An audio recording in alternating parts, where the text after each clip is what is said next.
বছর এভাবে মুক্ত স্বাধীনভাবে মানুষ ইসলাম পালন করতে পারে নাই, ইসলাম চর্চা করতে পারে নাই। যদিও আচার অনুষ্ঠানের মাধ্যমে রেডিও টেলিভিশনে বলা হয়েছে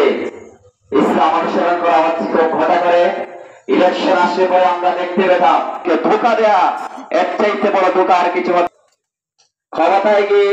সাপলা গুলি করে এই বিচারে হত্যা করে তারপর যারা ফজরে এসে যায়, সকালে উঠে যায় নামাজ পড়ে। আমরা তো জানি ফজরের নামাজ ফজরেই পড়তে হয়, সকালে তো আর ফজরের নামাজ এই আলোচনায় নাই গেলাম। এটা আমরা বলতে যাচ্ছি আজকের এই আয়োজন মানুষের সবার মধ্যে এখানে যারা উপস্থিত আছে বিগত 15 বছর সুন্দরের দাওয়াত ইসলামের সুন্দর আয়োজন করতে যারা দেয় নাই, কাল কিয়ামতের ময়দানে অবশ্যই তা আল্লাহ রাব্বুল আলামিনের কাছে জবাবদিহি করতে হবে। আমরা আজকে পরিষ্কার বলতে চাই, বাংলাদেশের এই প্রেক্ষাপট সাক্ষী, বাংলাদেশের এই জনগণ সাক্ষী, বাংলাদেশে অতীতে যারাই জুলুম